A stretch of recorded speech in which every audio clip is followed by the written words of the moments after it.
Kamusta po sa ating mga listeners? Pwede po kayong makinig sa ating bagong story ngayon habang naghahanda para sa medianoche.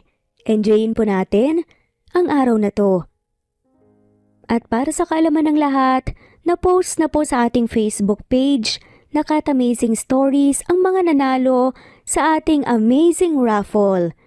Visit nyo lang po ang aming page and like and follow na rin. Maraming salamat po. Simulan na natin ang kwento natin ngayon.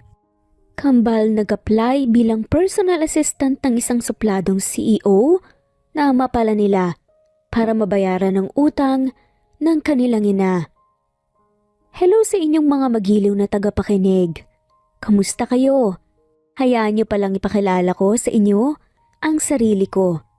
Ako si Eden, ina ng kambal na sina Daniel at Nathaniel. May nobyo ko noon si Steven Fuentes. Ang kaso lang, hindi naging maayos ang takbo ng relasyon namin. Aaminin ko na sobrang selosa ko. Hindi niyo naman ako masisisi dahil gwapo nga naman talaga si Steven. Matipuno ang katawan at higit sa lahat mayaman. Kaya maraming babae ang nangangarap sa kanya kahit naubod nga siya ng suplado. Isinilang ko ang kambal naming anak nang hindi niya nalalaman at hindi madaling magpalaki ng mga anak lalo na nga't isa lamang akong tagalako ng pandesal sa umaga at tagabantay ng munti naming tindahan at sari-sari store. Dahil doon ay nabaon din ako sa utang dahil hindi sapat ang kinikita ko. Isang araw nalaman ko na nga lamang na nag-apply pala ang mga anak ko bilang personal assistant ng isang supladong CEO. At ang supladong CEO na yun, ang ex ko pala na si Steven. Naway kagiliwan niyo po ang kwento ng aking buhay. Higit 20 katao na ang sumalang sa interview mo para maging personal assistant mo. Pero mas kaysa sa kanila wala ka man lang nagustuhan o napili. Hindi makapaniwalang tanong nga ni Dante sa kanyang pinsan na si Steven na isang CEO. Kasalukuyan kasi silang nag-i-interview ng mga aplikante na nag-a-apply bilang personal assistant ni Steven. Ngunit lahat ng yun ay ini-skip niya. Hindi naman maipinta ang mukha ni Steven habang nakaupo ito sa kanyang swivel chair at tinitignan ng mga resume ng iba pang mga aplikante na siyang nasa pila sa labas ng opisina. Duda kasi ako na matatagalan nila ang ugali ko at wala pa ni isa sa kanilang nakukuha ang atensyon ko. Gusto ko maging personal assistant yung hindi ordinaryo at kayang sumunod sa lahat ng gusto ko. Turan nga ni Steven kasabay ng pagpapakawala nga niya ng buntong hininga. Baka naman alien pala ang hanap mo. Mahinang biro pa nga ni Dante kaya tinaasan siya ng kilay ni Steven. Kaya naman tumikhim na nga lamang si Dante. Maya-maya pa ay may narinig nga silang kung anong komosyon at labis nga ang kanilang pagtataka nang may dalawang batang lalaki ang nagpumilit na pumasok sa loob ng opisina habang may isang guard na pilit silang pinipigilan. Teka, anong nangyayari? Puno ng pagtatakang tanong nga ni Steven sa guard. Sir Fuentes, pasensya na po kayo. Nagpupumilit po kasi ang dalawang batang to na makita kayo dahil gusto raw po nilang mag-apply para maging personal assistant niyo po eh. Pero wag po kayong mag-alala, ilalabas ko na po sila, pasensya na po talaga sa abala. Tugon naman ng guard. Teka sandali lang. Biglang pigil naman ni Steven bago pa man mailabas ng guard ang mga bata. Tama ba yung narinig ko? Gusto niyong mag-apply bilang personal assistant ko? Hindi makapaniwalang baling nga ni Steven sa mga bata. Opo, tama po kayo Mr. CEO. Narinig po kasi namin ng kambal ko na si Daniel lang tao sa labas po ng building na naghahanap daw po kayo ng magiging personal assistant ninyo. Kasi hindi raw po tumatagal yung mga naging personal assistant nyo noon eh. Dahil sa pagiging suplado nyo po. Nang marinig po namin yun, hindi na po kami nagdalawang isip pa ng kambal ko na mag-apply rin po dito. Sagot naman ng isang bata. Tumaas naman ang kilay ni Steven dahil sa kanyang mga narinig at tumikim. Paano niyo naman naisip na pwede kayong mag-apply sa ganyang edad nyo? Tanong nga ni Steven sa mga bata. Kasi narinig din po namin na gusto niyo raw pong maging personal assistant ay yung kaya pong tagalan po ang pagiging suplado ninyo at susundin po lahat ng utos nyo. At handa po kaming gawin ng lahat at sundin po lahat ng utos nyo kapag tinanggap nyo po kami bilang personal assistant nyo. Bukod doon, kailangan na kailangan din po kasi namin ng trabaho eh. Ang batang si Daniel naman ang sumagot. Nagkatingin na naman ang magpinsan sina Dante at Steven. Tila ba hindi pa rin sila makapaniwala na may dalawang bata sa harapan nila at nag-apply sa posisyong hindi biro. Hindi naman nagsasalita si Dante na waring hinihintay lang din ang sasabihin ng CEO na si Steven. Mr. CEO, sige na po. Tanggapin niyo na po kami ng kapatid ko para maging personal assistant niyo. Pangako po, hindi po kayo magsisisi kapag tinanggap niyo po kami. Maaasahan niyo po kami sa lahat po ng bagay. Pakiusap pa nga ng batang si Daniel. Ilang segundo namang tinitigan ni Steven ang dalawang bata na tila ba ine-examine niya ang mga to. Hinimas-himas naman ni Steven ang kanyang baba at tila may malalim nga na naiisip. Sige, dito kayo para mag-apply. Dapat may resume kayong hawak para makilala ko kayo pero dahil wala kayong resume, pwede niyo bang ipakilala sa akin ang mga sarili niyo kung bakit dapat kayong tanggapin sa posisyong to? Kunot ang noong napatingin si Dante kay Steven dahil sa sinabi nito. Sa isip-isip ni Dante may posibilidad kaya na i-consider talaga ni Steven ang mga bata as personal assistant? Parang imposible. Pero nagsalita nga ang mga bata. Ako po si Nathaniel, 7 years old. Ako po ang kuya sa aming dalawa ng kapatid ko. Mag-grade 1 na po ako sa susunod na pasukan. Mahilig po akong kumain ng salmon. Dapat niyo po kaming i-hire dahil masipag po kami at tunay na maasahan. Pagpapakilala nga ng batang si Nathaniel. Ako naman po si Daniel. Parehas po kami ni Kuya Nathaniel. Mag-grade 1 na rin po ako sa susunod na pasukan. Mahilig din po ako sa salmon. Sana po, tanggapin niyo po kami dahil kailangan na kailangan po talaga namin ng mapagkukunan ng pera eh. Pagpapakilala naman ni Daniel. Pasimpleng sinusulyapan nga ni Dante ang pinsan niyang si Steven na mo inoobserbahan ang reaksyon nito. Hindi naman inalis ni Steven ang mga mata niya sa mga batang nasa kanyang harapan. Kung ganun, balak niyo ba talagang maging personal assistant ko sa maiksing panahon lang? Dahil mag-aaral din kayo sa susunod na pasukan, hindi ba? Ang kailangan ko ay full-time. Yung dito na lang at hindi part-time. Isa pa, ang posisyon na ina-applyan ninyo, hindi pangkaraniwan. Hindi yun para sa mga batang katulad nyo. Narinig nyo naman din siguro na hindi nagtatagal yung mga naging personal assistant ko. Kaya paano nyo masisiguro na magtatagal kayo ng isang araw? Samantalang mga bata lang naman kayo. Ano pang alam nyong gawin? Pwede ba mga bata? Kung gusto nyo lang maglaro, wag nyo na akong idamay pa dahil importante ang bawat oras ko. Seryosong wika nga ni Steven sa mga bata. Nagkatinginan naman ang dalawang bata bago muling tumingin sa CEO. Mr. CEO, nakikiusap po kami. Kailangan na kailangan po talaga namin ng mapagkukunan po ng pera dahil kailangan po namin yun para mabayaran po ang utang ng mama namin eh. Pagsusumamo pa nga ng batang si Nathaniel na siyang nagpakunot ng noo ni Steven. Utang? So kaya kayo mag-a-apply para mabayaran ng utang ng mama nyo? Paninigurado pa nga ni Steven sa mga bata. Ganun na nga po. Kaya sana po tanggapin niyo po kami. Kayo lang po kasing pag-asa namin. Wika naman ng batang si Nathaniel. Sarkastikong napangisi naman si Steven. Anong klaseng magulang ang ngahaya ng mga anak nilang katulad sa edad nyo na maghanap ng trabaho para mabayaran ang sariling utang? Mga bata, hindi kayo obligadong magtrabaho at hindi kayo ang dapat na magpakahirap o magbayad sa utang ng magulang nyo.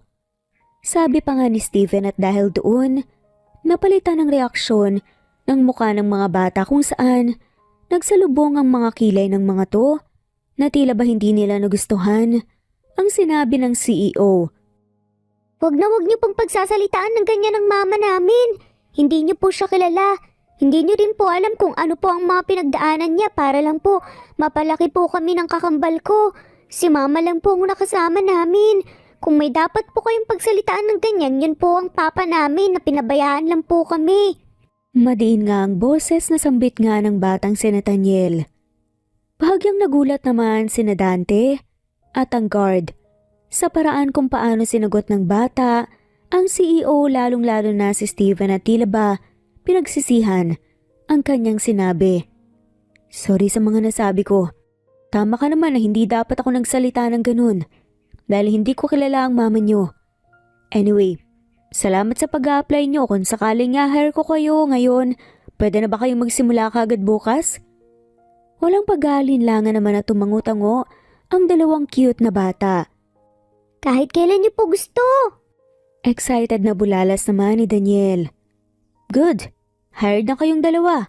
Bukas bumalik ulit kayo rito at bukas na bukas din magsisimula na kayo bilang personal assistant ko.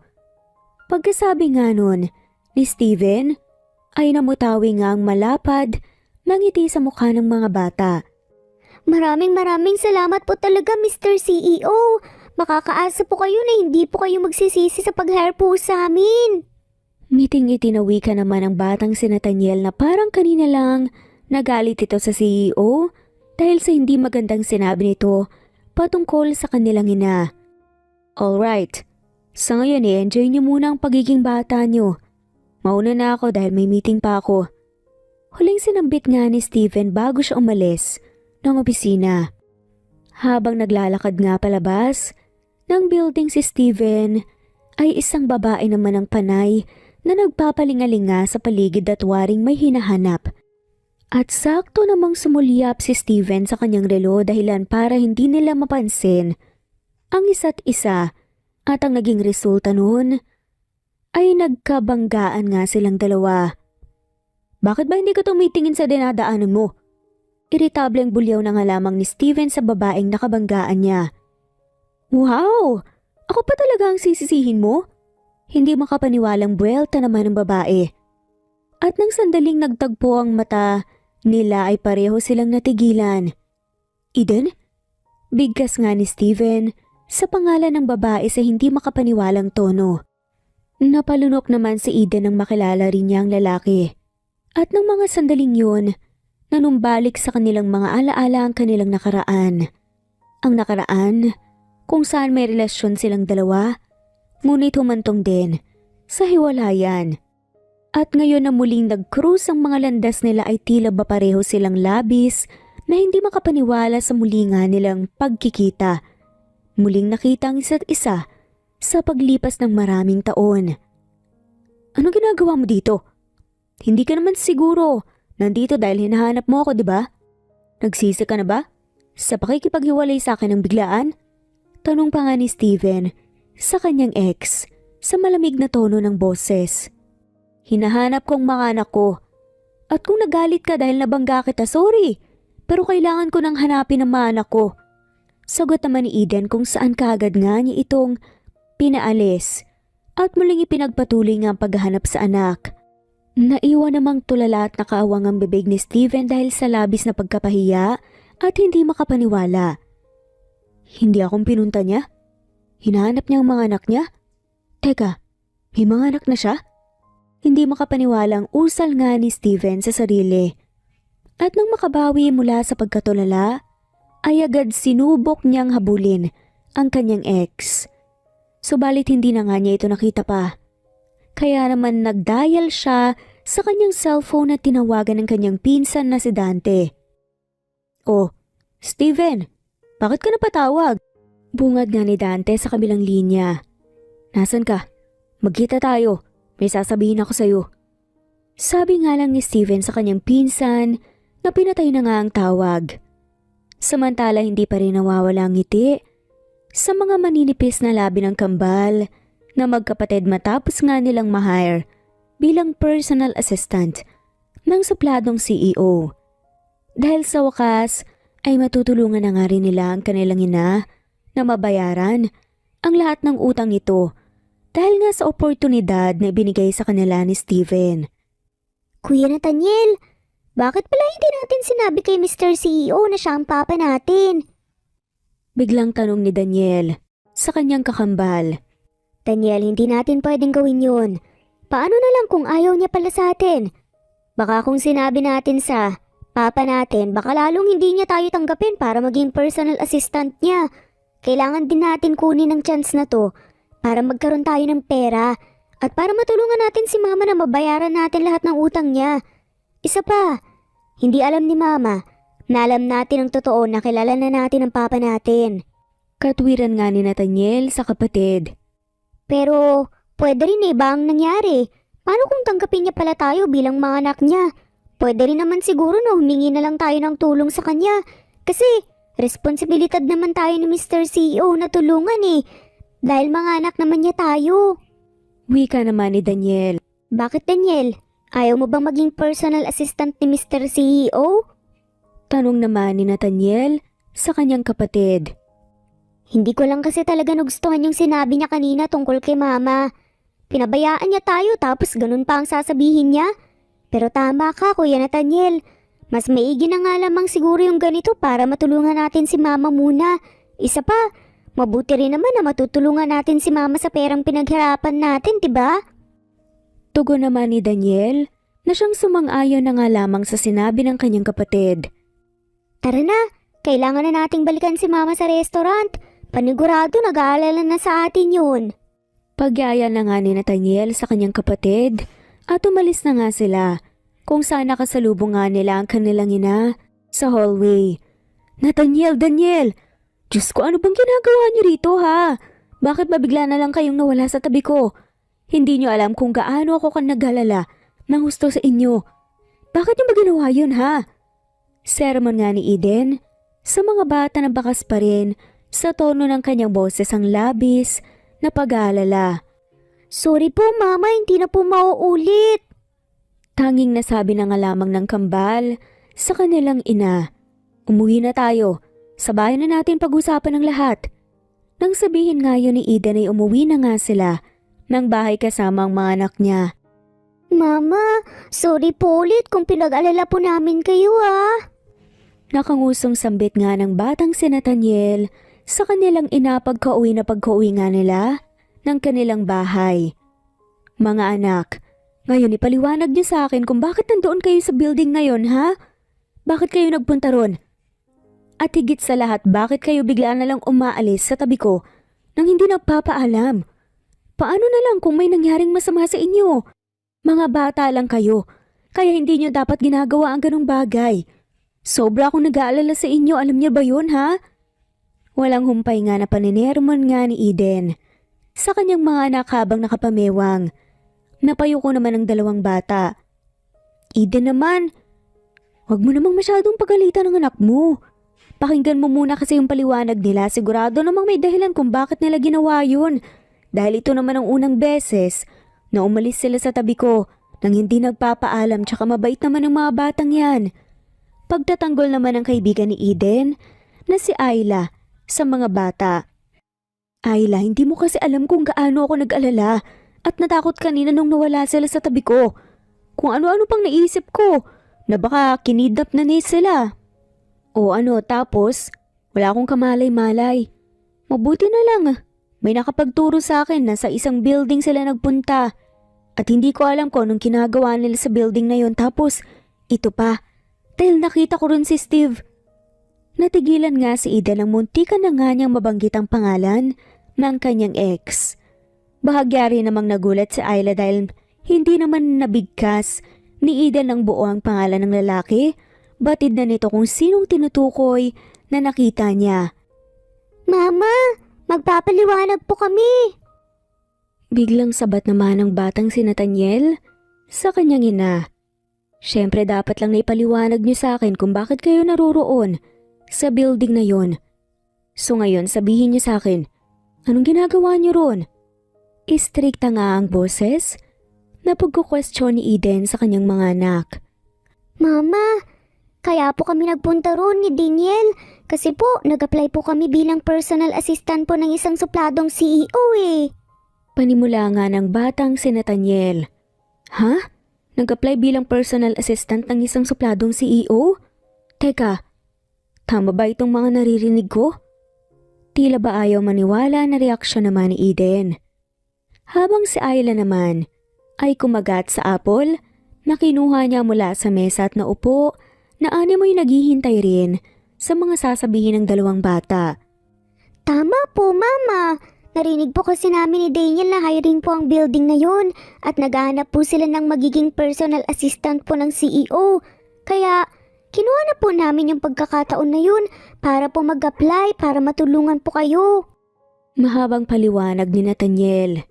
At Mama, masayang balita po. Natanggap po kami, hinahire po kami ni Mr. CEO matapos po naming sabihin yung dahilan po namin kung bakit kailangan po namin ng trabaho ni Kuya Nathaniel. Masayang dagdag naman ang batang si Daniel.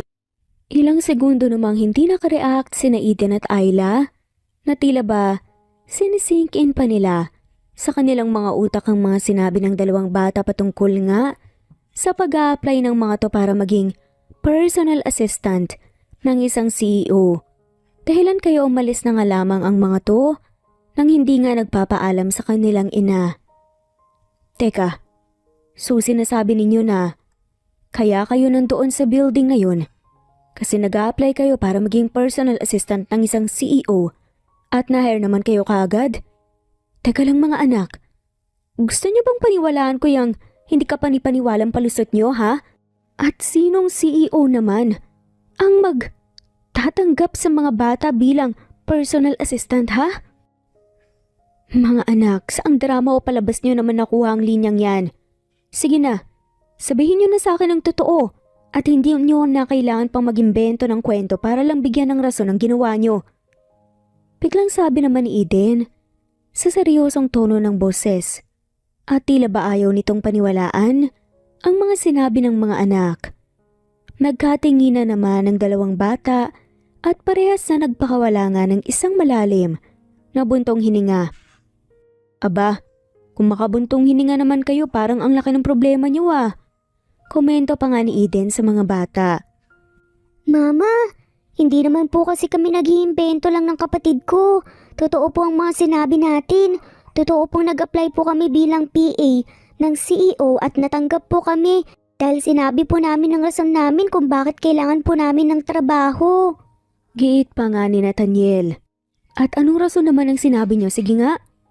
Sinabi po namin kay Mr. CEO na kailangan po namin ng pera para matulungan ka po namin ng babayaran po lahat ng utang nyo. Sa ganong paraan lang po kami makakatulong sa inyo, Mama eh. Naawa po siguro sa amin yung Mr. CEO, kaya tinanggap niya po kami. Sa katunayan po, magsisimula na po kami bukas at sana po, imbes po na pigilan, isuportahan nyo na lang po kami ni Daniel kasi gusto po talaga naming matulungan ka po, Mama. Alam po namin kung gaano po kayo naghirap. Alam din naman po na kapag sinabi po namin sa inyo ang tungkol doon, tiyak po na pipigilan nyo po kaming gawin yon. Kaya mas pinili na lang po naming wag sabihin sa inyo. Pero sorry pa rin po kasi nag-alala po kayo ng husto sa amin. Eksplika ni Nathaniel. Umawang naman ang bibig ni Eden sa narinig. Maski si Ayla na tahimik na kumakain ng apply at natigilan din. Sino ba kasing mag-aakala na sa murang edad ay makakaisip ng ganon ang mga bata? Kaya naman hirap silang paniwalaan ang kanilang mga nalaman at hirap din silang i-absorb iyon. At ang kaninang seryosong reaksyon nga ni Eden ay nabahiran ng kalungkutan matapos ngang marinig ang dahilan kung bakit bigla na lamang nawala kanina ang mga bata. Unti-unting namayani sa puso ni Eden ang pagiging emosyonal, kaya naman walang pagdadalawang isip na nilapitan at niyakap niya ang kaniyang mga anak sa mahigpit na paraan. Samantala, sa isang opisina ay magkasama nga ang magpinsan na sina Dante at ang CEO na si Steven, kung saan kunot ang noo lamang na pinanood ng nakaupo na si Dante, ang kaniyang pinsan na siyang kanina papalakad-lakad sa kaniyang harapan. Nang tumawag kasi si Steven kay Dante, ay kaagad silang nagkita sa opisina. Mr. Steven Fuentes, pwede ba tumigil ka na sa palakad-lakad mo? Kanina pa ako nahihilo sa iyo eh. Ano ba talagang dahilan at bumalik ka? Hindi ba may meeting ka pa? At ang akala ko ba may sasabihin ka sa akin, sana sinabi mo na lang sa akin na gusto mo lang palang manood sa'yo habang nagpapalakad-lakad ka dyan. Hindi na nga nakayanan pa ni Dante at nagreklamo na nga siya sa ginagawa ng kanyang pinsan. Huminto naman si Steven sa kanyang ginagawa at humarap kay Dante habang ang kanyang mga kamay ay nasa loob ng bulsa ng kanyang itim na slacks. Dante, nakita ko siya. I saw her. Biglang bulalas nga ni Steven sa tonong hindi makapaniwala. Lalo namang kumunot ang noo ni Dante, waring hindi maintindihan kung ano ang tinutukoy ng kanyang pinsan. Ha? Makita mo siya? At sino naman yung nakita mo? Tanong nga nito. None other than her. Si Eden. Nakita ko siya kanina. Nagkita kaming dalawa. At sigurado kong siya yung nakita ko. Sagot nga ni Steven na bakas pa rin sa kanyang boses. Nalabis pa nga rin siyang hindi makapaniwala na muling nagtagpo ang mga landas nila ng kanyang dating kasintahan. Si Eden? Yung ex mo? Paninigurado nga ni Dante. Mabilis na tumangutango naman si Steven bilang kanyang tugon. O tapos, ano naman ngayon kung nakita mo siya? You don't understand, Dante. Nakita ko siya dito mismo sa building na to. Kaya inassume ko na kaya siya nandito dahil sa akin at nagsisisi na nga siya sa ginawa niya sa akin noon. But guess what? Kaya raw siya nandito dahil hinahanap niya ang mga anak niya and obviously, hindi dahil sa akin.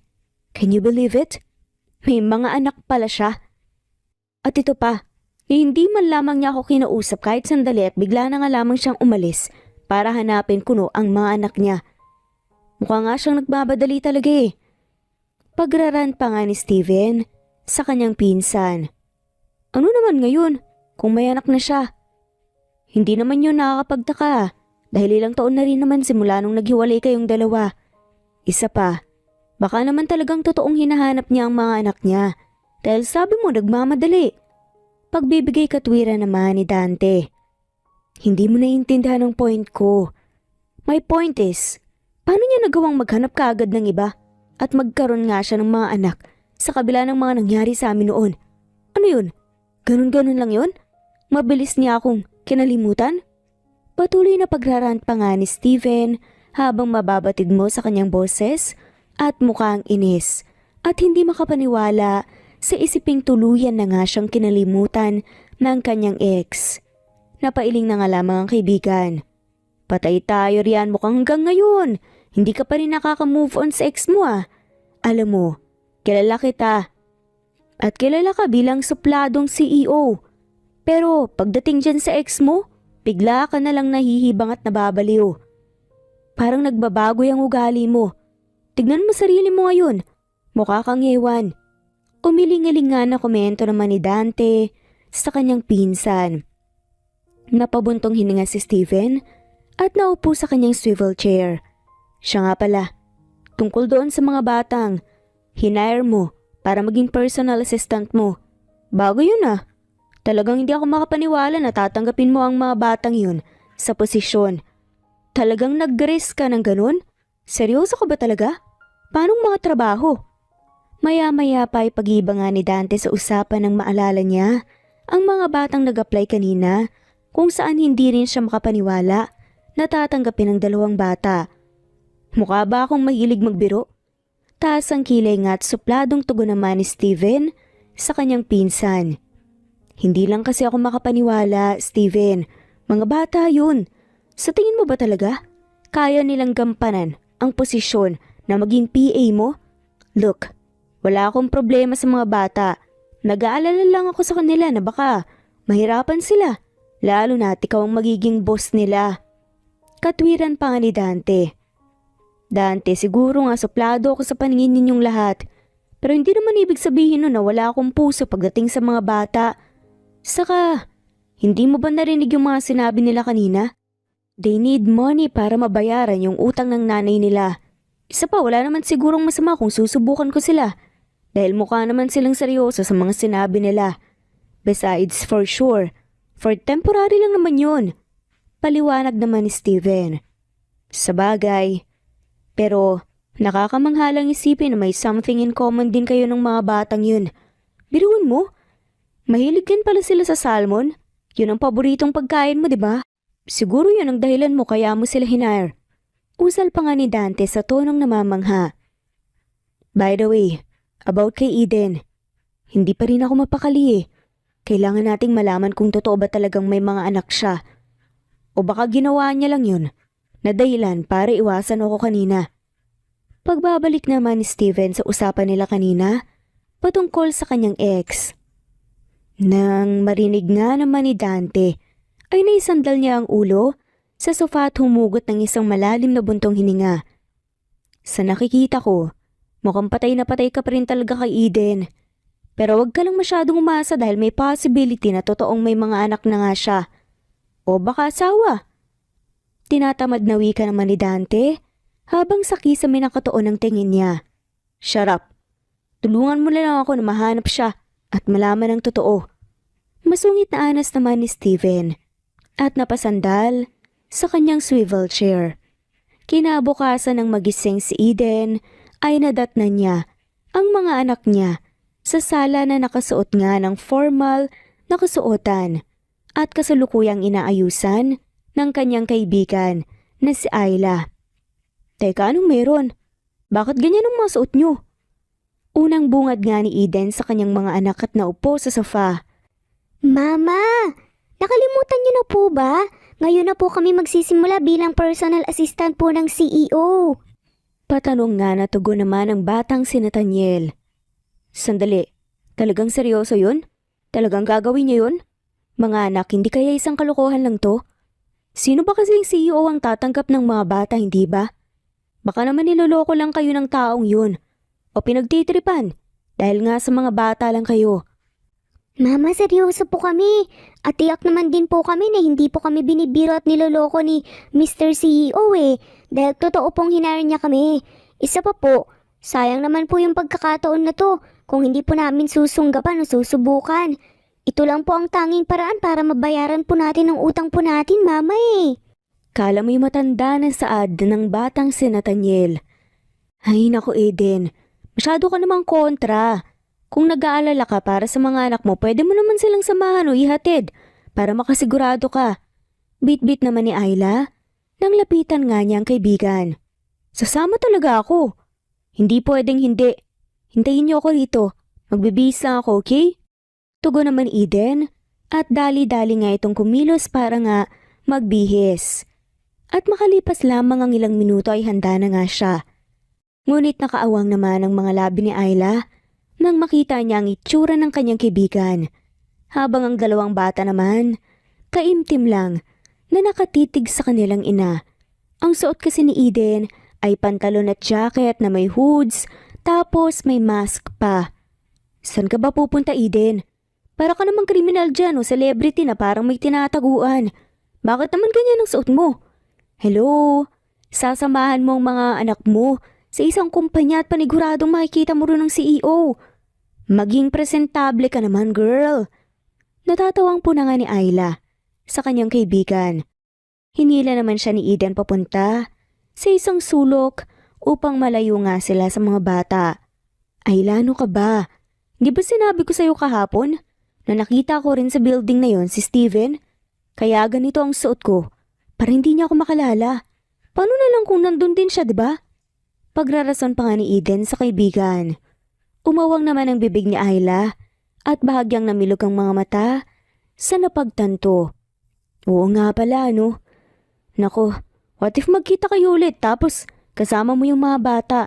Siya nga pala, bakit pala nandun sa building na yon? Reaksyon nga ni Ayla. Hindi ko nga rin alam eh kung anong ginagawa niya ron. At hinihiling ko na sana hindi na magtagpo pa ang landas namin lalong-lalo na hindi niya pwedeng malaman na nagkaroon kami ng mga anak dahil paniguradong isisisi niya sa akin yung paghihiwalay namin noon. Isa pa gusto ko rin talagang makita yung CEO na yun para sabihin na hindi niya pwedeng tanggapin ang mga anak ko para maging personal assistant. Kasi kung doon din magtatrabaho si Steven, malamang pwedeng mangyari na makita niya ang mga anak niya. Wika pa nga ni Eden. Bumuntong hininga naman si Ayla at hindi na nga nagsalita pa. Mama, umalis na po tayo. Kailangan po nating maagang magpunta po ni Daniel sa office para naman po matuwa sa amin si Mr. CEO at hindi niya po pagsisihan na hinire niya po kami. Sabat nga ng batang si Nathaniel na hindi na nga rin makapaghintay pa na umalis at magsimulang magtrabaho bilang personal assistant ng isang CEO. Kaagad na rin naman na silang umalis kasama nga ang kanilang ama. At habang naglalakad sa loob ng building, ay panayang paglinga ni Eden sa paligid kung saan bahagya pa nga siyang nakayuko na animoy may pinagtataguan. At nang makarating nga sila sa tapat ng opisina ay dahan-dahan nga silang pumasok doon sa loob ngunit walang tao na nadatnan doon. Wala po sila, Mama. Sa tingin ko mas mainam po kung maghihintay po muna tayo na dumating po si Mr. CEO. Ani nga ng batang si Nathaniel at niyaya ang kanyang ina at kapatid na maupo muna sa isang sofa habang hinihintay nga ang pagdating ng CEO. Habang nakaupo nga si Eden, hindi naman mapalagay ang mga mata niya na siyang gumagala nga sa bawat sulok ng opisina. Maya-maya pa ay bigla siyang tumayo. Mga na ako, kailan ba kung maiwan ko na muna kayo rito? Naiihi kasi ako eh. Babalik din ako kaagad, okay? Paalam nga ni Eden sa kanyang mga anak. Sige po, Mama. Ayos lang po. Basta bumalik po kayo kaagad. Tugon naman ang batang si Daniel. Makalipas nga lang ang ilang sandali nang umalis ang ina ng mga bata na si Eden ay siya namang pagbukas muli ng pinto ng opisina at pumasok nga ang pinsan ni Steven na si Dante. Napangiti naman ito nang una nga nitong makita ang mga batang nakaupo at naghihintay. Nandito na pala kayo. Kanina pa ba kayo naghihintay? Nakangiting bungat nga ni Dante sa dalawang cute na bata. Tumayo naman ang mga bata at binati ang dumating na lalaki. Magandang umaga po. Sabay nga nabati ng kambal na magkapatid sa masiglang boses. Medyo kararating lang din po namin. Nasaan po pala si Mr. CEO? Nandito na po ba siya? Tanong naman ng batang si Nathaniel. Yes, nandito na siya. May naiwan lang siya sa kotse kaya bumalik siya pero huwag kayong mag-alala. Maya-maya lang nandito na rin yun. Mukhang excited kayong maging personal assistant ah. Opo. First time po kasi namin itong gagawin at hindi na po kami makapaghintay pa na matulungan na po namin ang mama namin. Nakangiting sagot naman ng batang si Nathaniel. Ang cute niyo namang dalawa. At nakakamangha rin na kahit narinig niyo na kung gaano kasungit ang magiging boss niyo, sinubukan niyo pa rin talagang mag-apply. At bago pa to sa lahat, ito yatang first time na nag-hire ang isang CEO ng mga bata para maging personal assistant. Sana lang, hindi niya kayo pahirapan. Kung sakali man napahirapan niya kayo, huwag kayong matakot na magsumbong sa akin. Dahil pagsasabihan ko siya, okay? Basta mag-enjoy lang kayo at sundin niyo lang lahat ng iuutos at sasabihin ni Mr. CEO. Pagkausap nga ni Dante sa mga bata. Huwag po kayong mag-alala. Gagawin po namin ang lahat para bumilib po sa amin si Mr. CEO. Sambit naman ng batang si Daniel. Dapat lang mga bata kasi hindi ko talaga alam kung ano ang tumatakbo sa isip ng CEO. Hindi pa rin kasi talaga ako makapaniwala na nag-hire ng mga batang CEO at kung tutuusin bawal to. Pero sa tingin ko iniisip niya na tinutulungan niya lang kayo bilang kapalit, tutulungan niyo rin siya sa ibang mga bagay. Alam niyo sa totoo lang hindi madaling makapasa bilang personal assistant niya kasi marami pang proseso na dapat pagdaanan ng mga aplikante.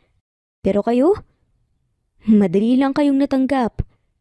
Ni hindi man lamang kayo hiningian ng kahit anong dokumento at magsisimula na kayo kagad ngayon.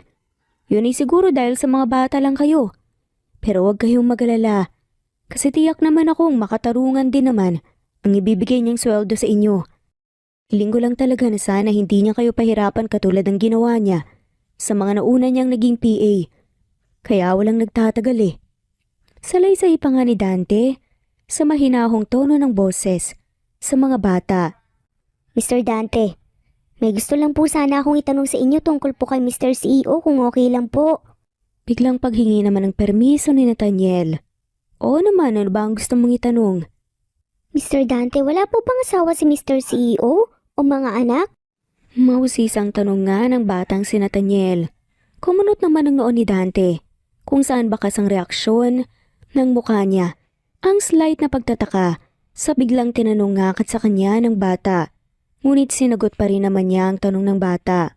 Ang totoo niyan, walang asawa ngayon si Steven, wala rin siyang mga anak pero nagkaroon siya dati ng girlfriend na hanggang ngayon hindi niya pa rin makalimutan. Bakit mo pala naitanong yan?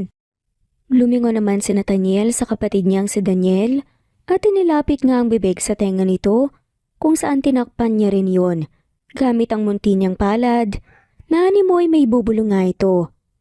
Sa tingin mo, si Mama ang tinutukoy niya na dating girlfriend ni Mr. CEO? Mahinang bulong nga ni Nathaniel sa kanyang kapatid, kung saan nagkibit balikat naman si Daniel bilang kanyang tugon. Habang lalo namang kumunot ang noo ni Dante na pinagmamasdan lang ang dalawang bata at wala siyang ideya sa kung anong nangyayari. Anong pinagbubulungan niyo? Hindi na nga natiis pa ni Dante ang kanyang pagka-curious, kaya nagtanong na nga siya. Wala po. Maraming salamat po sa pagsagot po sa tanong ko, ha? Tanging nasabi na nga lamang ni Nathaniel. Napangiti naman si Dante at tumango. Naku, ang cute niyo talagang dalawa. Gigil na reaksyon pa nga ni Dante at marahan na kinurot nga ang pisngi ng mga bata na tila ba natutuwa talaga siya sa mga to. Sa isang banda naman pagkatapos ngang mag-CR ni Eden ay kaagad din naman siyang lumabas ng comfort room. Habang naglalakad siya sa hallway pabalik sana sa opisina kung saan naroroon ang kanyang mga anak ay bigla nga siyang napahinto at napahawak nga sa tiyan niya. Nang bigla nga itong kumulo dahil sa gutom. Ay, sagugutom ako. Bakit ba kasi hindi muna ako nag-almusal kanina bago umalis ng bahay? Bibili muna ako ng pagkain para mapakain itong alaga ako sa tiyan. Makakapaghintay naman sigurong mga anak ko ng ilan pang minuto. Turan nga ni Eden sa sarili at napagbasyahan na nga lamang niyang bumili ng makakain. Subalit hindi pa man siya nakakarami ng hakbang sa hallway ay muli na naman siyang napahinto sa paglalakad. Nang matigilan siya sa taong kanyang nakasalubong. Nanlalaki ang mga mata at nakawang din ang bibig na tila ba nakakita ng isang multo. Yan nga ang kasalukuyang reaksyon ni Eden habang nakatingin sa taong nasa kanyang harapan, kung saan may kapareho rin na reaksyon sa kanya na tila ba nagulantang nga din ito. At makalipas nga ilang segundo ay kusang gumalaw ang mga paa ni Eden at tumakbo palayo kay Steven. Eden, dali! Sigaw naman ni Steven at kaagad nga din siyang tumakbo para nga sundan si Eden. Hindi tumigil sa pagtakbo si Eden sa buong building hanggang sa makalayo na nga siya sa lalaki. Ay, bakit ba naman kasi naiwan ko yung mask ko sa CR eh? Reklamo nga ni Eden nang magtago siya sa isang hallway na kanyang nilikuan.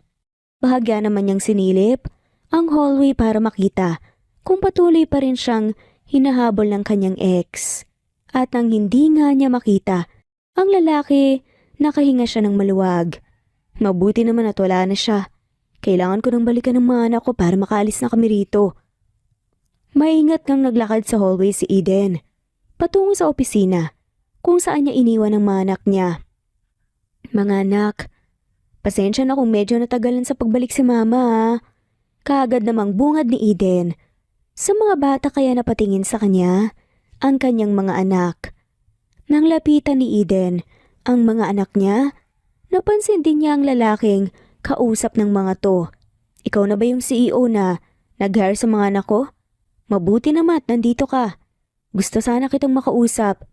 Hindi na ituloy ni Eden ang sasabihin sana niya nang makita niya ang mukha ng lalaking kausap ng kanyang mga anak. Ganon din naman ang naging reaksyon ni Dante, kung saan bumalatay ang gulantang na reaksyon sa kanyang muka nang tumayo siya at nakita niya ang mukha ni Eden. Eden, mga anak mo sila? Hindi makapaniwalang reaksyon nga ni Dante. Sakto naman ang pagbukas ng pinto at pumasok nga na hinihingal nga si Steven. I can't believe. Bakit mo ba ako tinatakbuhan? Kaagad ngang sabi ni Steven sa kanyang ex nang lapitan niya ito. Ngunit nabaling ang kanyang paningin sa dalawang bata pati na nga rin sa kanyang pinsan. Wait, anong nangyari dito? Takang tanong nga ni Steven sa kanila. Mr. CEO, mabuti naman po at nandito na po kayo. Mama, siya po si Mr. CEO. Siya po ang nag-hire po sa amin para po maging personal assistant niya. Masayang bulalas naman ang batang si Nathaniel kay Steven. Ano? Tama bang narinig ko? Tinawag kanyang mama? Kung ganun mga anak mo nga sila. Gulantang na reaksyon ni Steven. Tama po kayo, Mr. CEO. Siya po ang mama namin. Magkakilala na po pala kayo? Ang batang si Daniel naman ang sumabat habang nakangiti. Bumuntong hininga si Eden at ibinaling sa ibang direksyon ang kaniyang tingin. Hindi naman kasi ito ang inaasahan niya na mangyayari. Sadyang may mga bagay lang talaga sa mundo na hindi mo maiiwasan at hindi mo makokontrol. Nakakagulat din para sa kanila ang mga nangyayari ngayon at ang mga kanilang nalaman. Napakaliit nga naman ng mundo para sa kanilang dalawa. Sino ba kasing mag-aakala na ang mga batang hinire ni Steven ay ang mga anak pala ng kaniyang ex? Hindi rin inaasahan ni Eden na ang Mr. CEO na tinutukoy ng kaniyang mga anak ay ang dati niya palang nobyo na iniiwasan niya sanang makitang muli. Ang mga bata, lumabas muna tayo. Gusto niyo bang kumain ng ice cream? May ice cream sa pantry. Gusto niyo bang matikman? Maya-maya ay yaya nga ni Dante sa mga bata. Masiglang tumango-tango naman ang dalawang bata, kaya naman inilabas nga at isinama ni Dante ang mga ito patungo sa pantry. Dahilan para maiwan sa opisina sina Eden at Steven. Tinitigan naman ni Eden sa mga mata ang dati niyang nobyo. Hindi iyon pangkaraniwang tingin dahil masama ang tingin na siyang ipinupukol ni Eden kay Steven. Bakit naman ganyan ka makatingin sa akin? Takang tanong naman ni Steven. Bakit ba hindi ko na-realize na ikaw ang tinutukoy ng mga anak ko? Nasupladong CEO. Kung alam ko lang sana, hindi ko na sana sila hinayaan na magpunta pa rito. Wika nga ni Eden sa naiinis na tono ng boses. At totoo pala talagang may mga anak ka na. Reaksyon pa nga ni Steven. Naningkit naman ang mga mata ni Eden na siyang nakatuon pa rin kay Steven. Pwede ba Steven? Huwag ka nang magmaang-maangan pa. Na parang hindi mo alam. Alam kong alam mong mga anak ko sila. Kaya nga tinanggap mo sila para maging personal assistant mo, hindi ba? Sarcasticong sabi naman ni Eden. What? Eden, hindi ko alam na mga anak mo sila. Ngayon ko nga lang nalaman eh. Hindi pa nga ako naniwala nung nakikita tayo. Tapos sinabi mo na, hinahanap mo ang mga anak mo. Ang akala ko noon gumagawa ka lang ng rason para maiwasan mo ko. Hindi ako naniniwala sa'yo. Isa pa, hindi pa naman siguro hibang ang utak mo para i-hire ang mga anak ko, di ba? Mga bata pa sila at 7 years old pa lamang sila. Anong alam nila sa mga ganitong bagay at sa pagtatrabaho? Tiyak akong sinamantala mo yun dahil alam mong mga anak ko sila. Bumuntong hininga si Steven. How many times do I have to tell you? Hindi ko nga alam. Maski nga yung guard, sinubukan silang ilabas pero ang mga bata talaga ang nagpumilit. Dahil nga mga bata sila. Ang akala ko gusto lang nilang manloko pagtripan ako pero nakiusap talaga sila. At alam mo kung para kanino? Para sa'yo. Para mabayaran daw nila ang mga utang ng mama nila. Which is ikaw pala. Maniwala ka man sa hindi ko talaga alam na mga anak mo sila. Naawa lang talaga ako sa kanila kaya binigay ko sa kanilang opportunity. Paliwanag ni Steven. Basta. Totoo man o hindi ang sinasabi mo. Bilang ina, hindi ako papayag na magtrabaho sila sa'yo at gawin mo silang alila. Minors pa sila. Actually, yan din naman talaga ang ipinunta ko rito Kahit na hindi pa ikaw ang CEO, hindi ko pa rin papayagan ng mga anak ko na magtrabaho. Gihit pa nga ni Eden. Eden, nagmakaawa sila sa akin. Maging considerate ka naman. Kahit para sa mga anak mo. Sa tingin mo ba, matutuwa sila kapag pinigilan mo sila sa gusto nila? Lalong-lalo na kung ginagawa naman nila ito para sa'yo. Suplado man ako pero may puso naman ako pagdating sa mga bata. Kaya wala kang dapat ipag-alala. Sa mga sinabing yun, ni Steven ay hindi nakaimik si Eden. Kung kaya't Nabalot sila ng katahimikan. Naging awkward din para sa kanila ang mga sandaling yun dahil sa paglipas ng ilang taon ay ngayon lang muli nila nakita ang isa't isa. Pareho rin silang pinapakiramdaman. Ang bawat isa na tila ba may mga gusto nga silang sabihin. Ngunit hindi naman nila magawang ibuka ang bibig nila. Pupuntahan ko lang mga bata. Utal na paalam nga ni Eden at nagsimulang ihakbang ang mga paa upang matakasan ang awkward nga na atmosphere ng kwarto. One more thing. Biglang sambit ni Steven na siyang nagpahinto kay Eden. Nakipaghiwalay ka ba sa akin noon dahil sa matinding pagsaselos o dahil sa may iba ka na nun? Automatic nga na kumunotang noon ni Eden sa tanong sa kanya ng dati niyang nobyo. Anong klaseng tanong yan, Steven? Anong sinasabi mong may iba na ako noon? Hindi makapaniwalang reaksyon nga ni Eden nang muli niyang harapin ang kanyang ex. 7 years old na ang anak mo. That means ipinagbuntis mo sila noong tayo pa. O ilang weeks lang nung naghiwalay tayo. Pero pwede rin na nakahanap ka kaagad ng ibang ipapalit mo sa akin pero imposible naman yata yun. Kasi kaya nga nakipaghiwalay sa akin dahil sa matinding pagsiselos mo. Ibig sabihin lang nun, patay na patay ka sa akin nun. Sadyang hindi ka lang nagkaroon ng peace of mind. Kaya yung possibility na lang ay pwedeng niloloko mo na ako habang tayo pa noon unless. Napakunot na si Eden. Unless what? Humakbang naman si Steven, kaya mas lalo nga silang nagkalapit ni Eden. Napalunok naman si Eden dahil nga sa sobrang lapit ng mga mukha nila sa isa't isa. Unless mga anak ko sila. Wika nga ni Steven.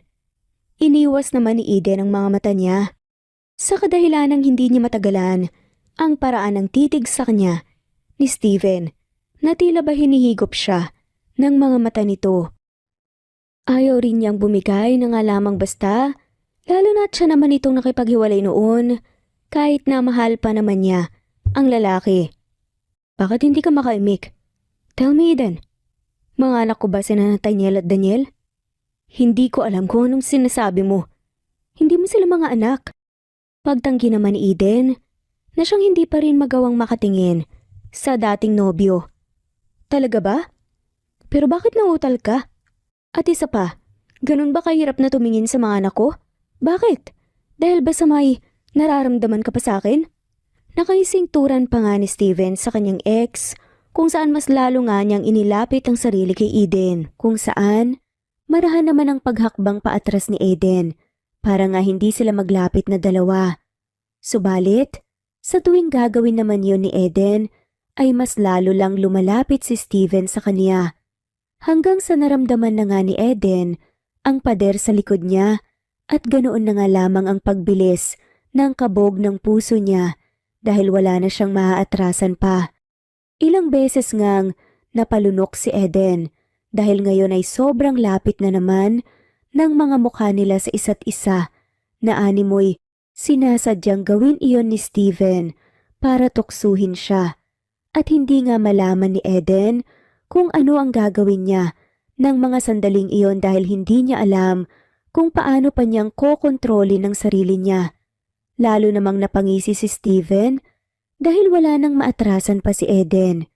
Bigla na lang din niyang inilagay ang palad niya sa pader malapit sa ulo ni Eden at taimtim itong tinitigan nang salubungin nga ni Eden ang mga mata ni Steven. Bakit hindi mo na lang aminin hanggang ngayon ay may nararamdaman ka pa rin sa akin? Mapangakit pa nga nausal nga ni Steven.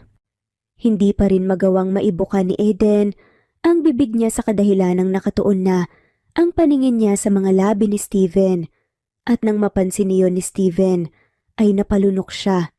Hindi niya rin makontrol ang damdamin niya ngayon na sa tagal ng panahon na hindi sila nagkita, ngayon ay kaharap na nilang muli ang isa't isa. Nang unti-unti na ngang inilalapit ni Steven ang mga labi niya sa mga labi ni Eden, ay pareho nilang ipinikit ang kanilang mga mata. Slight na nagdampi ang mga labi nilang dalawa at sakto naman ang biglang pagbukas ng pinto na siyang labis nilang ikinagulat. Dahilan kaya na itulak ni Eden palayo ang dibdib ni Steven.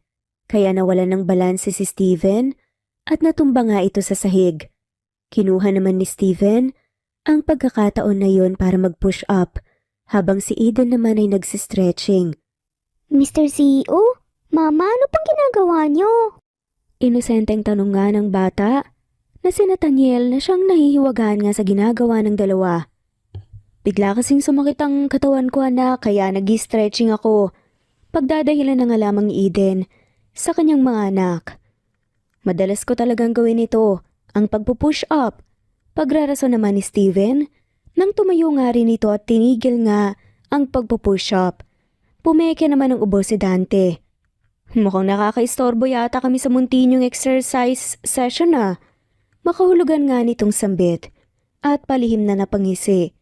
Tinaasan naman siya ng kilay ni Steven at bahagya namang namula ang mukha ni Eden. Siya nga pala, ngayon na ang simula ninyo Nathaniel at Daniel sa pagiging personal assistant ko. Inaasahan ko na magiging maayos ang trabaho niyo sa akin. May pag-istriktong tura naman ni Steven sa dalawang bata. Huwag po kayong mag-alala, Mr. CEO. Susundin po namin lahat ng ipag-uutos niyo po tapos gagalingan po namin. Masiglang tugon naman ng bata na si Nathaniel na tila pa excited ito sa magiging trabaho nila. At wala naman na sigurong problema sa'yo na magiging personal assistant ko ang mga anak mo, Miss Eden, di ba? Baling naman ni Steven sa dati nga niyang nobya. Bahagyang nagulantang na nga lamang si Eden nang marinig niyang sinambit nga ni Steven ang pangalan niya. May meeting pala ako ngayon at isasama ko na ang mga personal assistant ko. Nasa sayo kung gusto mong hintayin dito ang mga anak mo at si Dante na munang bahala sayo. Biglang wika naman ni Steven bago pa man maibuka ni Eden ang kanyang bibig para makapagprotesta. At hindi na nga rin nagawa pa ni Eden na makapagsalita dahil lumabas pa ng opisina si Steven kasama ang mga bata para nga magpunta sa meeting. Habang nasa biyahe, ay nakaharap na nga lamang ang mukha ni Steven sa bintana ng kotse kung saan bigla-bigla nga siyang napapangiti habang inaalala yung nangyari sa kanila ni Eden sa kanyang opisina. Ang hindi alam ni Steven ay pinagmamasdan lang pala siya ng kambal na magkapatid pati na nga rin ang driver niya na madalas nga siyang sulyapan sa rear view mirror. Mr. CEO, ayos lang po ba kayo? May sakit po ba kayo? Tanong nga ng batang si Daniel sa kanilang boss. Natigilan naman si Steven at medyo nagulat na napatingin nga sa tatlo. Tumikim siya at tumayos ng upo. Ayos lang ako at mas lalong wala akong sakit. Seryosong sagot ni Steven sa bata habang diretso lang ang kanyang tingin. Ganun po ba?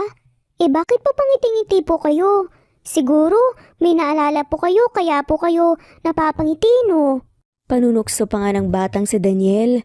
Dahilan kaya bahagyang natawa ang driver na siyang sinamaan kaagad ni Steven ang tingin nang mapansin niya ito.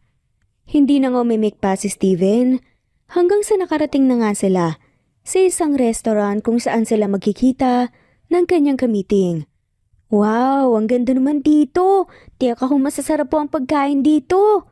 Manghang bulalas pa nga ng batang si Daniel noong sandaling pumasok na nga sila sa restaurant. Daniel, ano ka ba? Tumahimik ka nga dyan. Kailangan maging maayos ang asal natin at dapat behave tayo dahil personal assistant tayo ni Mr. CEO. Manghang bulalas naman ng kanyang kapatid. Sinaway nga niya ito. Sorry na kuya, nadala lang talaga ako. First time kasi nating makapasok sa ganitong klase ng restaurant eh. Wika naman ng batang si Daniel. Napahinto naman sa paglalakad si Steven nang marinig niya ang sinabi ng mga bata. Mr. CEO, may problema po ba? Konsulta pa nga ni Nathaniel kay Steven nang mapansin nga niya ang bigla nitong pagtigil sa paglalakad. Umiling naman si Steven at sumagot nga. Wala naman, sumunod lang kayo sa akin. Nagpatuloy muli sila sa paglalakad at naupo nga sa isang mesa sa loob ng isang private room na inireserve ni Steven para sa kanila ng kamiting niya.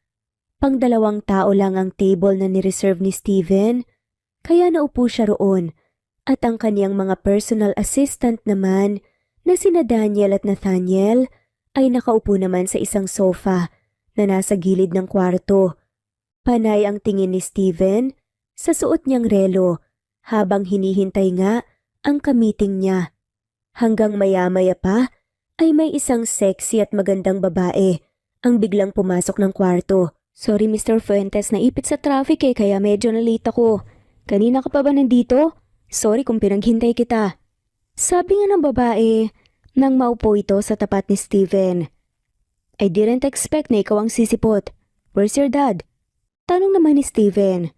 Well, may bigla ang lakad siya eh. Kaya naman ako na ang inutusan niya na umattend para makipag-meeting sa'yo. It's nice meeting you again, Mr. Fuentes. And I can't wait na sa susunod nating pagkikita ay kasal na natin ang pag-uusapan. Nakaiting wika naman ng babae. Bumuntong hininga naman si Steven sa kanyang narinig. Hindi kaya ikaw ang namilit sa daddy mo na ikaw ang sisipot imbes na siya? Biglang prangkang tanong naman ni Steven na siyang hindi inaasahan ng babae.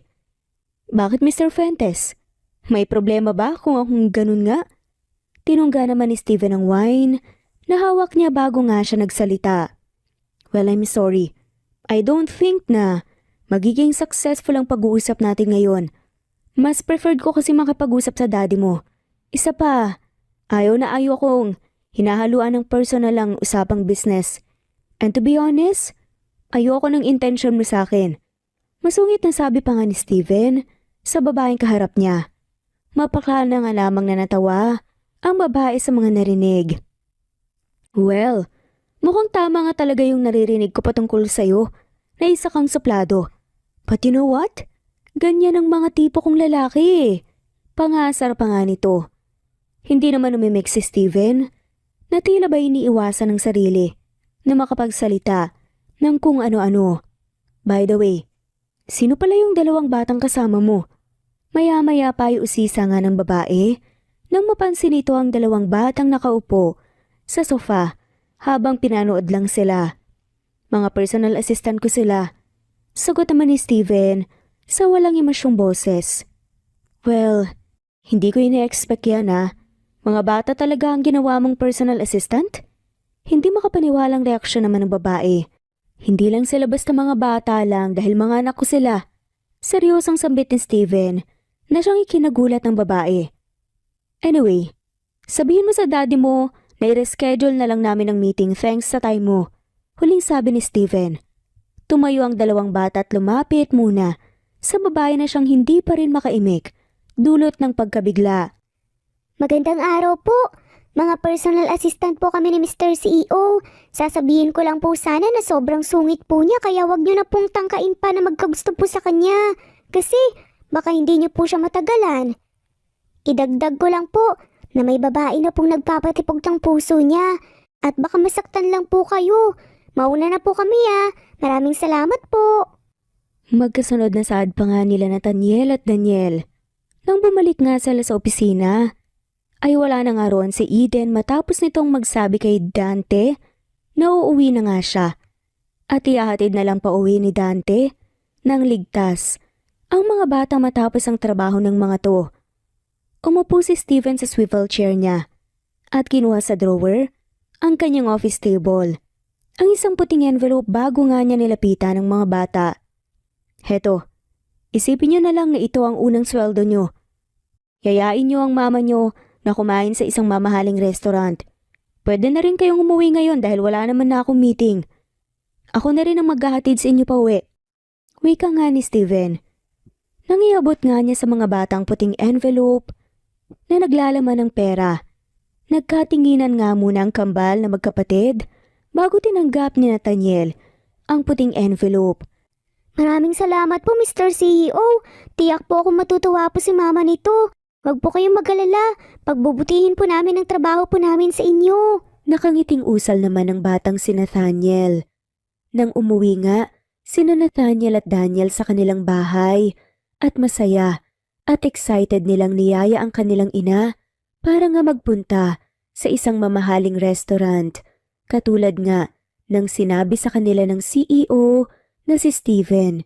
Kaya naman kumain nga silang mag-iina kasama si Ayla sa isang mamahaling restaurant at namasyal sa mall gamit ang perang ibinigay ni Steven sa mga bata bilang bayad. Lingid naman sa kanilang kaalaman na sinundan pala sila ni Steven para matyagan. At hindi nga nawawala ang ngiti ni Steven sa kaniyang mga labi habang nakikita niya sa hindi kalayuan na masaya at nag-e-enjoy ang mag-iina. Ngunit biglang tumawag si Dante kay Steven patungkol nga sa importanteng bagay, kaya naman umalis na rin si Steven. Habang naglalaro naman ang mga bata sa arcade, ay sandaling nagtungo si Eden sa isang dress shop at doon ay tinitigan niya ang isang wedding gown na nakadisplay na siyang nakakuha sa atensyon niya. Ang ganda, hindi ba? Sure akong bagay yan sa'yo kapag sinuot mo yan. Biglang sulpot naman ang kaibigan ni Eden na si Ayla. Bumuntong hininga naman si Eden. Alam mo Ayla, noon ko pa talaga pangarap na magsuot ng wedding dress eh. Noong ikinasal kasi ang mga magulang ko, nakita ko kung gaano kaganda si mama.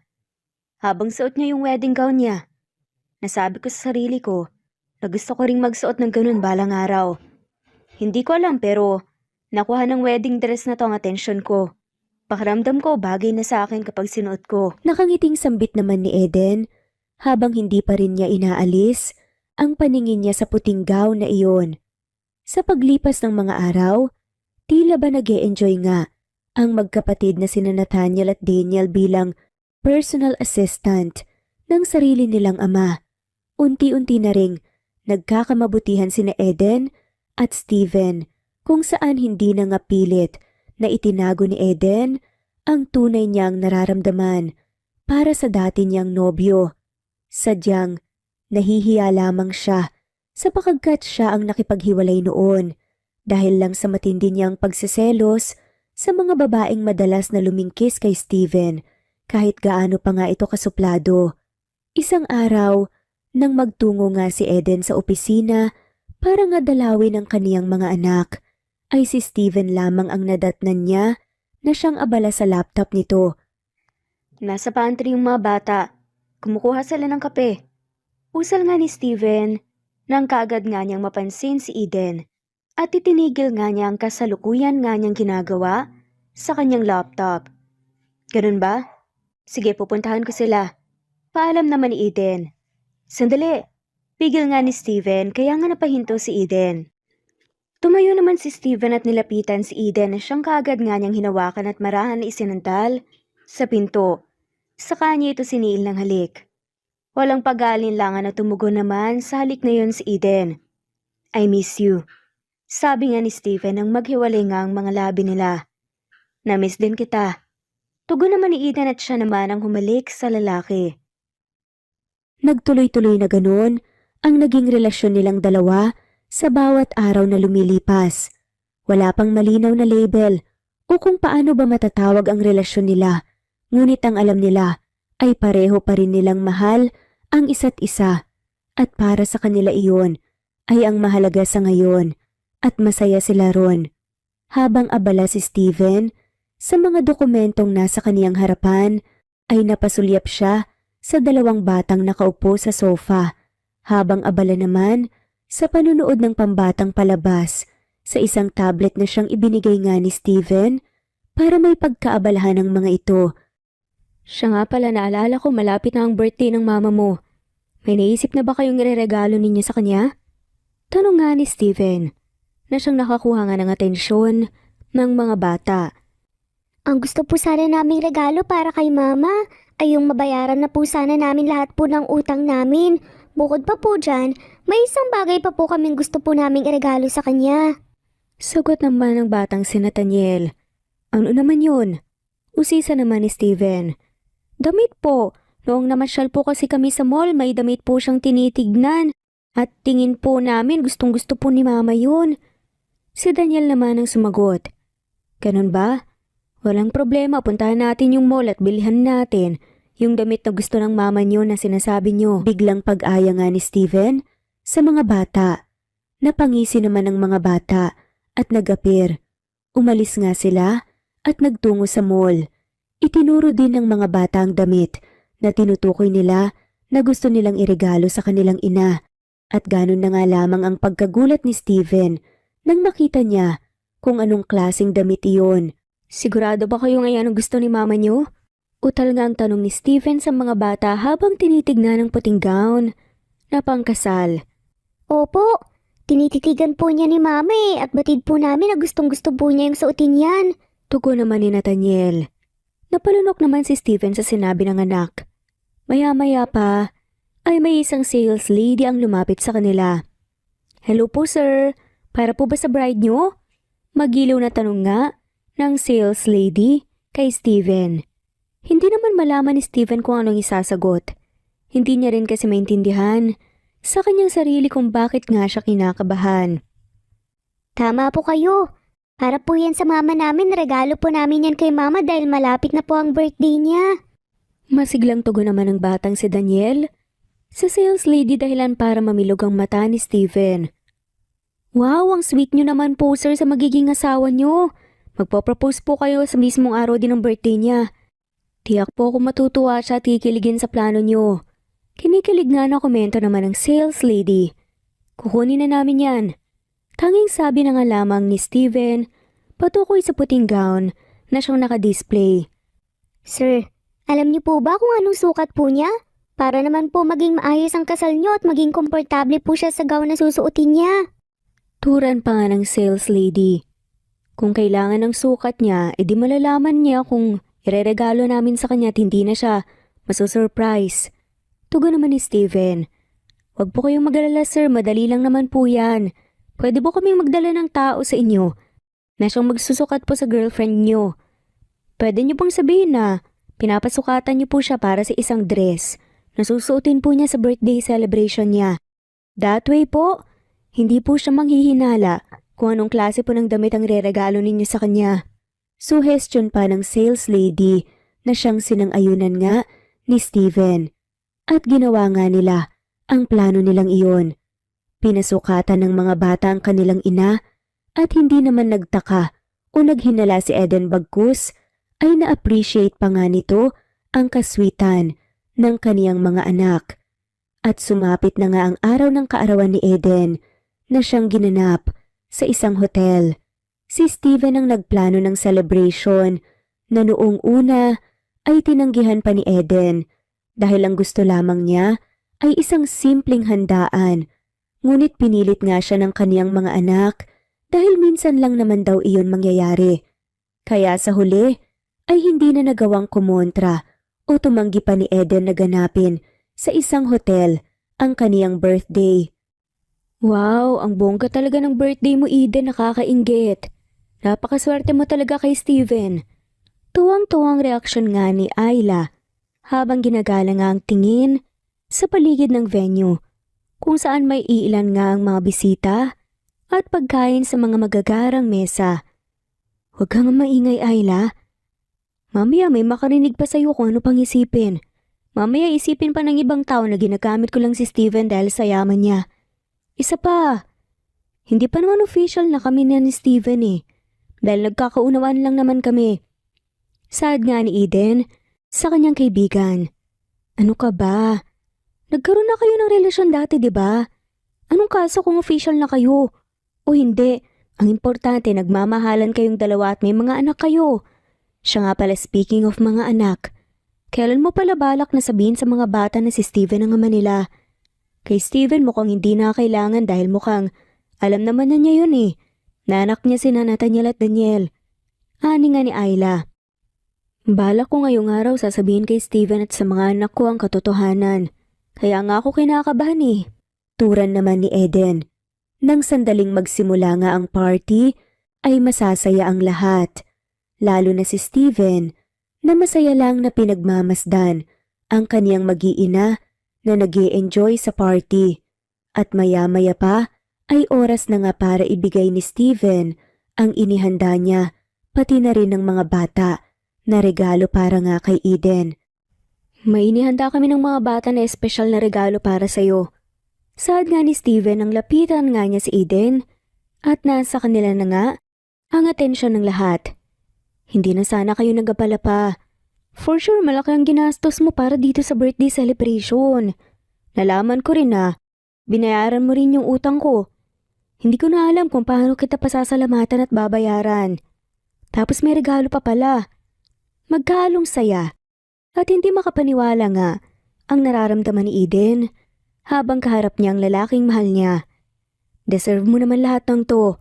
Naging mabuti kang ina para kina Nathaniel at Daniel. At tiyak akong magugustuhan mong regalo namin sa'yo. Pagkasabi nun ni Steven, ay pinitik niya sa ere ang dalawang daliri niya. At may mga staff nga ang biglang pumasok dala-dala ang isang malaking puting box. Ano naman yan?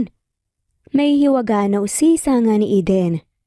Nang makita nga niya ang box na siyang hawak ng dalawang lalaking staff. Bakit hindi mo buksan para makita mo kung anong laman? Nakangiting turan nga ni Steven kay Eden. Napalunok naman si Eden at unti-unti nga niyang binuksan ang box. Habang ang lahat ng tao ay nag-aabang sa kung ano nga ang laman ng box na iyon. At nang tuluyan ngang mabuksan ni Eden ang puting box at nang makita niya kung ano ang laman yon, ang lahat ay napasinghap sa kanilang nakita. Wedding gown? Usal nga ni Eden na tumarap kay Steven. Nabanggit sa akin ng mga bata na tinitignan mo raw yan. At batid nilang gustong-gusto mo raw yan. Kaya naman yun naisip kong regalo sa'yo. And I can't wait to see you. Nasuot ang wedding dress na yan. Matapos ngang sabihin niyo ni Steven, ay bigla rin siyang may dinukot na kung ano sa bulsa niya at umani nga ng iba't ibang reaksyon nang ipakita niya ang isang nagniningning na singsing at lumuhod nga sa harap ni Eden. Eden, naghiwalay na tayo noon. At ang tanga ko kasi hinayaan kong mawala ka sa buhay ko. At nagpapasalamat ako sa may kapal kasi muling nagtagpo ang landas nating dalawa. But this time, hindi ko nahahayaan pang mawala ka pa sa buhay ko. Gustong-gusto ko na ring makita na suot mo ang wedding dress na gusto mo sa araw ng kasal natin. Eden, please answer me with all honesty. Will you marry me? Napuno nga ng kilig at tilian ng venue nang mag-propose nga si Steven sa harap nilang lahat. Hindi naman malaman ni Eden kung ano ang magiging reaksyon niya dahil hindi pa rin siya makapaniwala na nangyayari iyon sa mga oras nga na yon. Sinulyapan ni Eden ang kaniyang mga anak.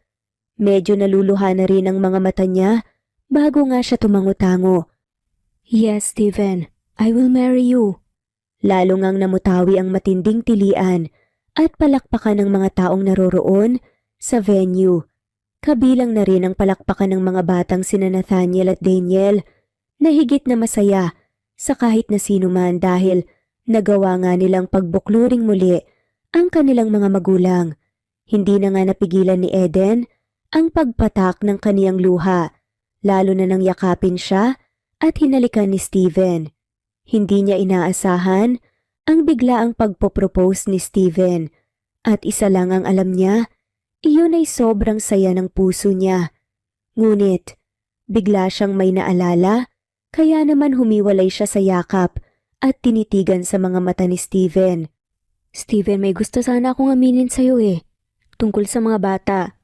Panimulang usal nga ni Eden dahil handa na rin siyang aminin ang katotohanan na anak nila, ang kambal.